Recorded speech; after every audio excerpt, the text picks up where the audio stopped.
꼰대와 어른의 차이를 아십니까? 어떤 사람은 어른이라 그러고 어떤 사람은 꼰대라고 하느냐 하면, 젊은 세대가 고민이 있어서 말을 하면 나는 그때 내가 살아봤는데 다 알아 하고 자기의 젊은 시절로 지금 현재 젊은이들을 가르치려고 할 때 그거는 꼰대고요. 그런데 따지고 보면 지금의 젊은이들의 시대와 기성세대가 살았던 젊은 시대는 다르죠. 그래서 나도 잘 모르지만 고민이 뭔가 하고 듣고 경청하며 그 이야기를 잘 들어줄 때 그 사람을 어른이라고 한다, 이렇게 합니다. 제가 가끔 이제 한국에 나가서 청년들 특강을 할 때 청년들이 지금 현재의 시대에 어떻게 살아야 되냐 할 때 저는 솔직히 이야기를 합니다. 후진국에 태어나 중진국을 살다가 미국으로 훌쩍 넘어가서 선진국인 한국의 지금 젊은이들이 살고 있는 시대를 나는 모른다. 그러나 모든 세대를 아우르는 하나님의 말씀이 성경에 있기 때문에 그 말씀이 곧 나에게 도움이 되는 것처럼, 나를 고쳐 가르치는 것처럼 청년들에게도 그런 말씀이 될 것 같아서 그 말씀을 나눈다고 합니다.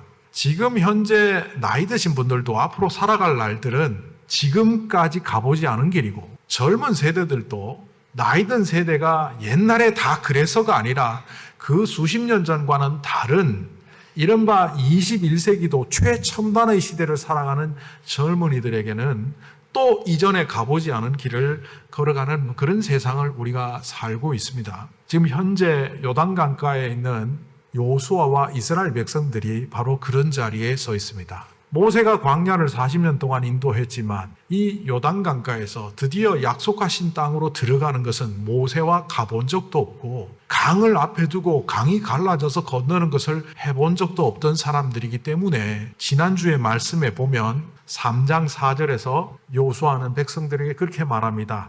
이전에 가보지 않았던 길을 이제 우리가 간다라고 말합니다. 지난주에도 얼핏 말씀드렸지만 말씀을 표면적으로 이해하는 사람들은 예전에 홍해도 건넌 적도 있고 그런 적이 있는데 그러면 반복 아닌가라고 말할지 모르지만, 홍해 사건과 요단강 사건은 겉으로 보면 비슷해 보이지만 속을 따져보면 완전히 다른 사건입니다. 일단 홍해 사건과 요단 사건을 표면적으로 한번 보면 하나님께서 기적적으로 역사하셔서 인간의 역사 속에 개입하신 놀라운 은혜의 사건이라 이렇게 말할 수 있습니다. 애굽 땅에서 노예로 살아가던 그들이 이제 탈출을 했습니다. 탈출을 하고 보니까 홍해라는 것이 직면해 있고, 이 홍해를 어떻게 극복할 수 없어서 하나님이 바람을 불어 그것을 마르게 하시고 마른 땅으로 그 땅을 건너게 하신 것은 바로 하나님께서 노예에서 자유인으로 이끌어내신 구원의 관문이었습니다. 이런 측면에서 구원의 통로라는 그런 측면에서 홍해는 놀라운 사건이죠. 반면 요단강을 건너가는 자리는 어떠합니까? 하나님의 약속을 받고 광야에서 훈련된 이들이 이제 눈앞에 있는 저 가나안 땅이 하나님께서 우리에게 주신 하나님의 약속의 땅이라고, 그 약속을 성취하기 위하여, 요즘식으로 얘기하면 사명을 받은 것을 완수하기 위하여 건너가는 사명의 관문입니다. 조금 다르긴 하지만 그러나 하나님께서는 이들에게 나타나셔서 신실하심을 보여주시고 그들이 그 사건을 통하여 하나님을 경외하게 하셨을 뿐만 아니라 이 이야기를 들었던 적들은 아마 벌벌벌 떨었을 겁니다. 그런데 이 두 가지가 같은 관점이라는 것으로 볼 때 이것은 바로 이정표라는 겁니다. 예전에 한양을 가던 한 선비가 조선시대에 한양을 지방에서 올라가다가 한양이라는 팻말을 보고 거기에서 기거를 했답니다. 과거를 보러 갔는데 왜 과거를 보지 않지? 한참 동안 거기서 먹고 자고 하다가 결국은 이 올해는 과거를 안 보나 하고 고향으로 내려갔답니다. 그런데 거기가 뭐냐? 앞으로 서울까지 가는 방향을 알려주는 이정표가 있는 아랫단이었다는 거죠. 이정표는 목적지가 아닙니다. 목표와 목적지를 잘 가도록 안내해 주죠. 요즘은 뉴욕으로 향해서 운전을 하면 이정표가 뜹니다.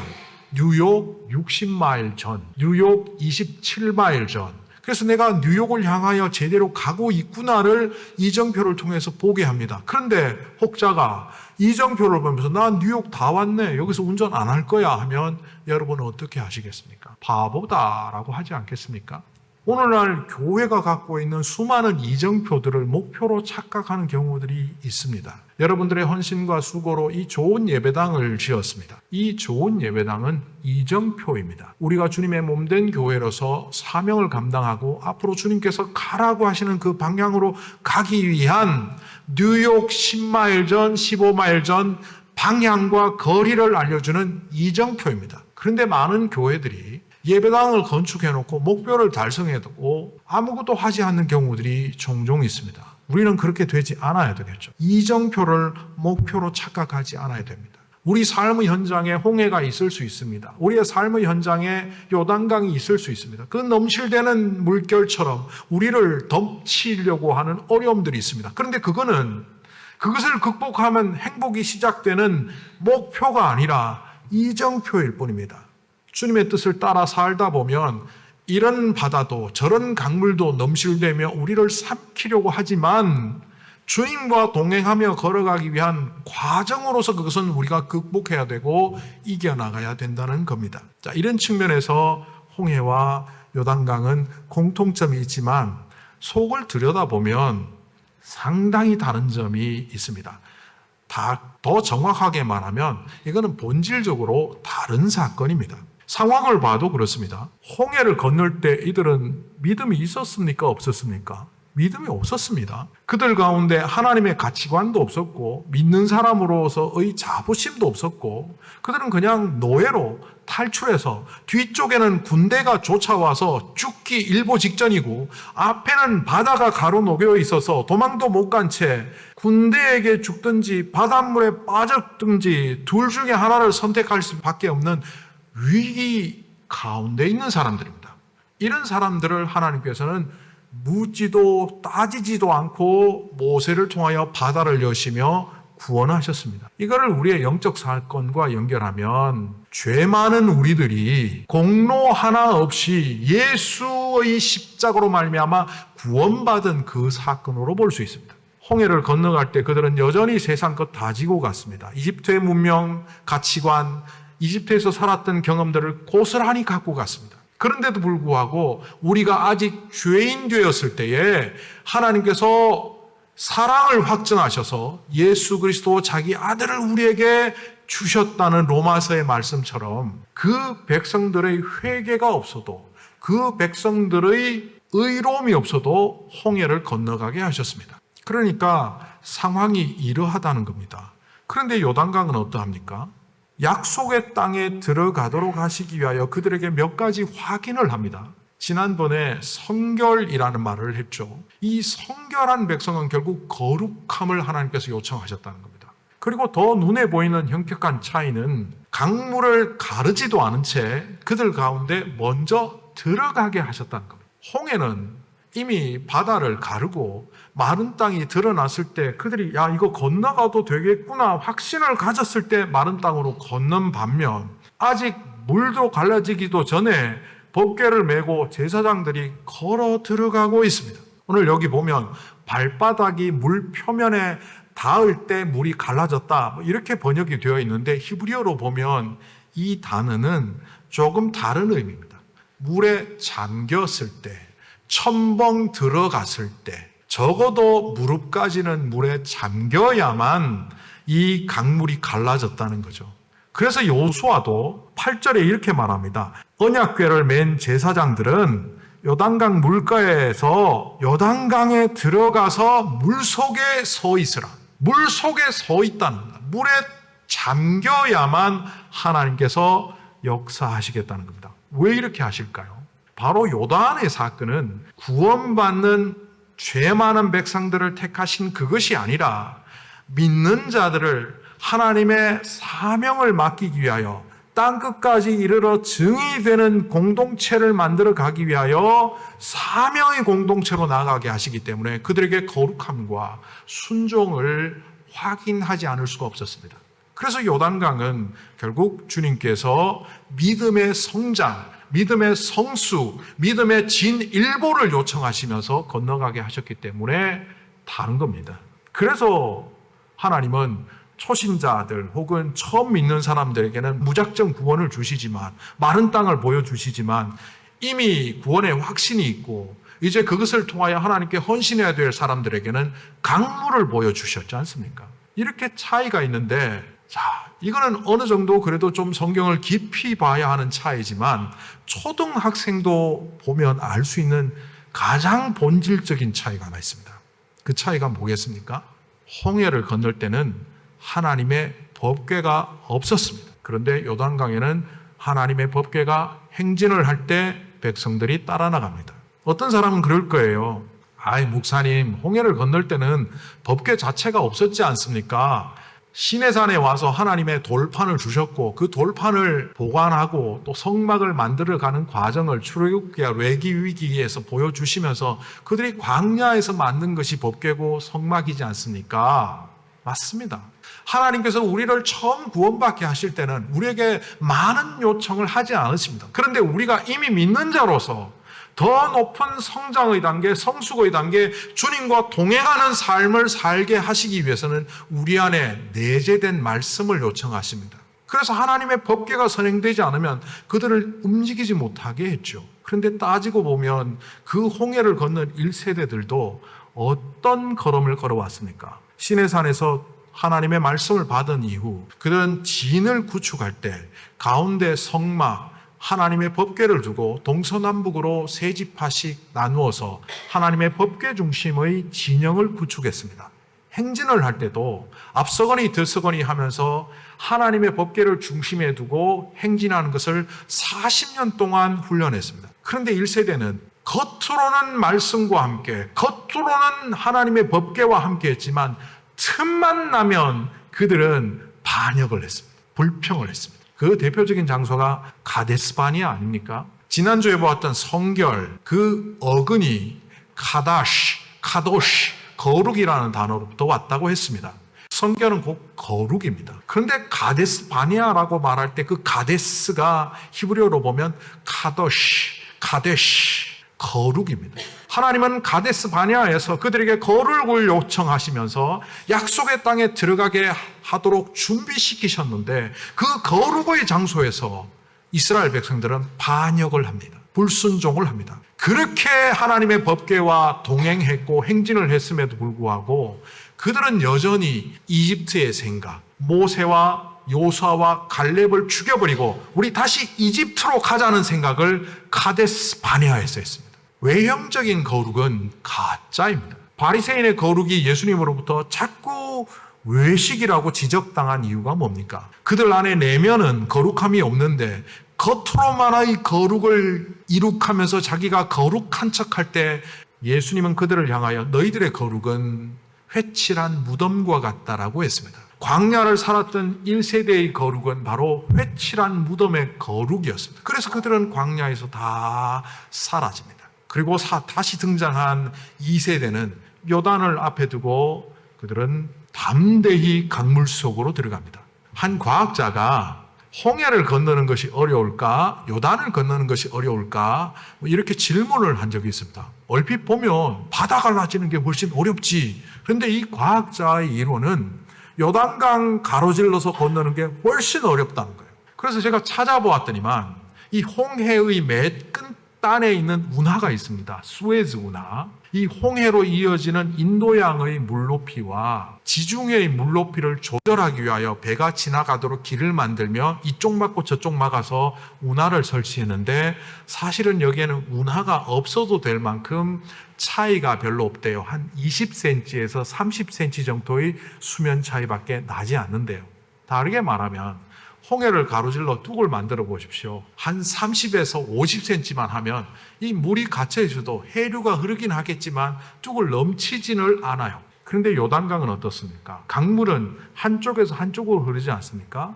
북쪽에서 남쪽으로 흐르게 되어 있습니다. 북쪽에 수많은 물들이 우기에 내려옵니다. 안타깝게도 이번에 텍사스에 그 홍수 난 거 뉴스로 보셨습니까? 쫄쫄쫄 흐르던 시냇물이 다리를 삼킬 만큼 큰 강이 되는데 10분도 되지 않아서 수위가 9m가 올라갔답니다.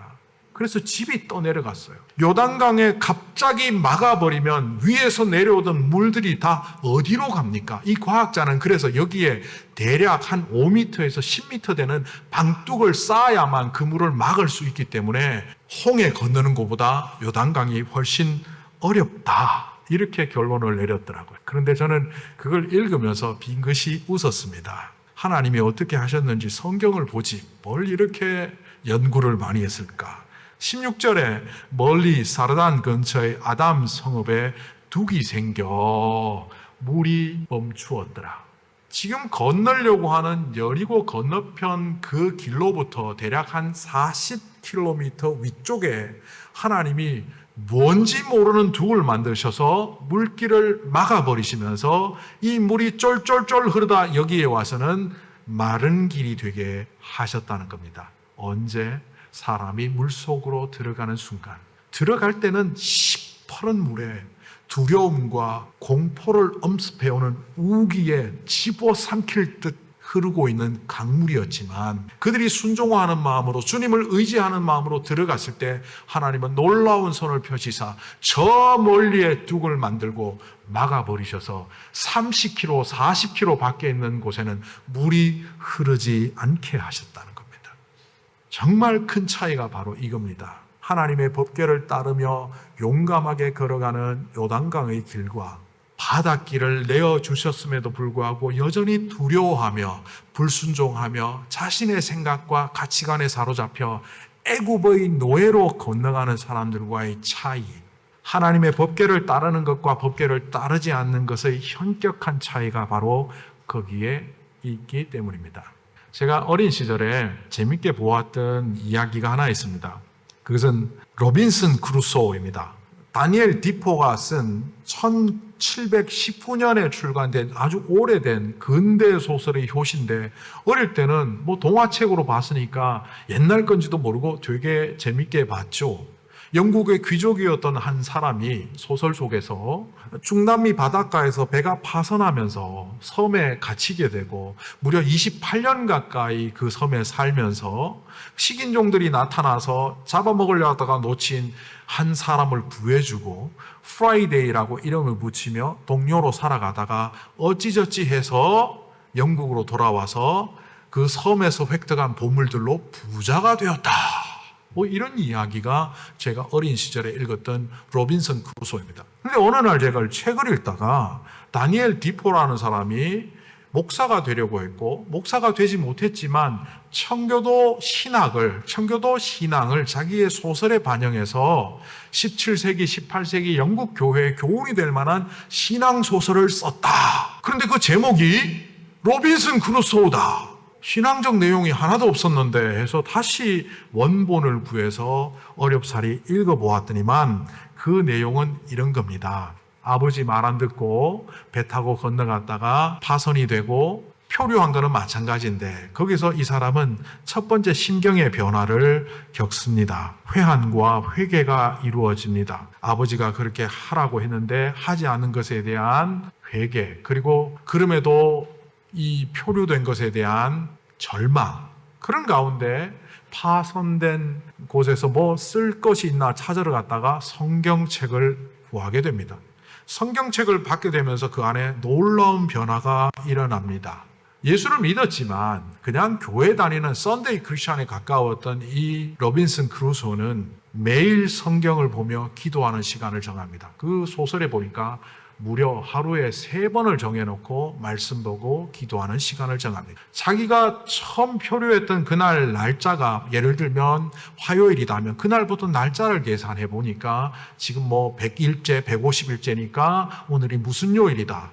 그래서 주일을 찾아서 주일날 예배를 드리기 시작합니다. 그래서 매주일 예배를 드리고 식인종에 잡아먹힐 것 같은 사람 하나 구해서 영어를 가르치고 복음을 전해서 예수 믿게 한 다음에 성도로 받아들여 프라이데이와 로빈슨 크루소는 매주일 예배 드리고 매일 3번 기도하고 말씀 보는 경건한 삶을 그곳에서 합니다. 그러면서 그는 배고파 죽으려고 할 때 야생 밀, 보리들을 발견해서 그것을 습득하고 먹게 되면서 놀라운 하나님의 섭리를 찬양하고, 이전에 내가 몰랐던 것을 이 섬에서 성경 말씀을 깨닫는 것에 대해서 은혜를 생각하는 사람이 됩니다. 소설의 이야기입니다. 실존 인물이 아니고. 소설 속에서 그가 제일 좋아했던 성경 구절은 환난 날에 나와 함께 하시는 하나님을 찬양하는 시편이었고, 사도행전에 나오는 성경 구절을 읊조리며 하나님의 구원을 감격하며 살아가다가 어느 날 구원이 되어서 구조가 되어서 영국으로 돌아갔다. 그 이야기가 로빈슨 크루소의 원래 이야기입니다. 이것은 17세기, 18세기 껍데기만 남은 영국 교회가 경건의 모양은 있으나 실제로 경건하지 않은 그 거룩함을 상실한 영국 교회가 다시 한번 말씀으로 일어서라고 그 소설을 썼다고 합니다. 말씀은 사람을 변화시킵니다. 하나님의 법궤로 상징되어지는 이 하나님의 법궤가 요단강 가운데 있을 때 그들은 무사히 건너갔고, 그들이 건너가는 동안 법궤는 강 가운데 있었습니다. 다음 주에 우리가 살펴보겠지만 그 법궤가 먼저 건너간 것이 아니라 법궤는 그대로 있고 백성들이 건너갈 동안 강 가운데 있었습니다. 마른 땅 가운데 있었습니다. 그러니 그때 그 사람들은 요단강에서 무엇을 보았겠습니까? 넘실대는 강물이 아니라 넘실대는 강물을 가르는 하나님의 법궤를 보았습니다. 우리를 집어삼킬 것 같은 큰 물결을 본 것이 아니라 그 물결을 막아주는 하나님의 법궤를 보았습니다. 바로 하나님의 말씀이 오늘날도 우리를 이렇게 지키시고 보호하신다는 것을 우리는 알아야 합니다. 광야의 백성들은 하나님의 법궤를 앞에 놓고도 늘 이집트를 생각했습니다. 이런 말이 있죠. 당신이 무엇을 먹는지 그것이 여러분의 몸입니다. 당신이 무엇을 봅니까? 그것이 여러분의 정신입니다. 당신이 무엇을 따라갑니까? 그것이 여러분의 믿음입니다. 우리는 예수를 믿는다, 하나님을 믿는다 말하면서도 하나님의 말씀을 따라가지 않는다면 과연 그분을 믿는 것일까요? 세상의 풍조와 세상의 사상을 따라가고 있고 세상의 가치관을 따라가고 있다면 그것이 우리의 신앙입니다. 늘 돈, 성공, 오락, 즐거움, 그것만을 생각하고 살아가고 있다면 그것이 우리의 정신을 지배하고 그것이 결국은 우리의 신앙이 되어서 하나님을 멀리하며 세상의 풍조대로 살아가는 사람이 되고 맙니다. 그렇다면 아무리 하나님의 법궤를 앞세워도 그 광야에서 만나를 맞아들이면서도 곡이 없다고 불평하는 사람이 되고, 하나님의 약속의 땅을 거룩한 가데스 바네아에서 보여주셨음에도 불구하고 그들은 배반을 꿈꾸는 자들이 될 뿐이라는 것을 광야의 백성들을 통해서 우리는 목도할 수 있습니다. 요동강을 걸어가며 그들이 보았던 그 하나님의 법궤가 여러분의 눈에 보이십니까? 요단강과 같은 이 세상의 풍파 속에서 여러분은 과연 무엇을 보고 계십니까? 두려워 물결을 바라보며 그 물에 휩쓸려 갈까봐 근처도 가지 않고 물가 밖으로 나가고 있습니까?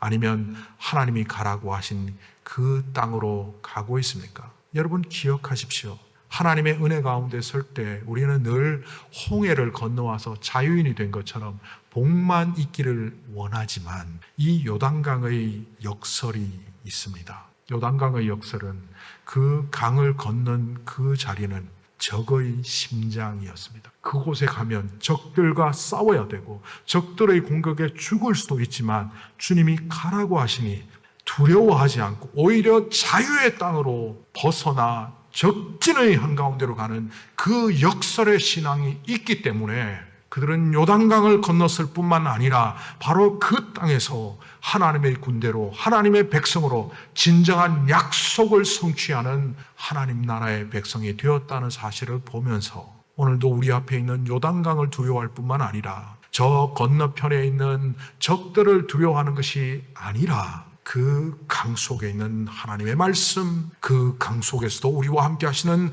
하나님의 은혜, 그 어떤 상황 속에서도 우리를 지키시는 주님의 언약 위에 선 주님의 백성들이 되시기를 간절히 축복합니다.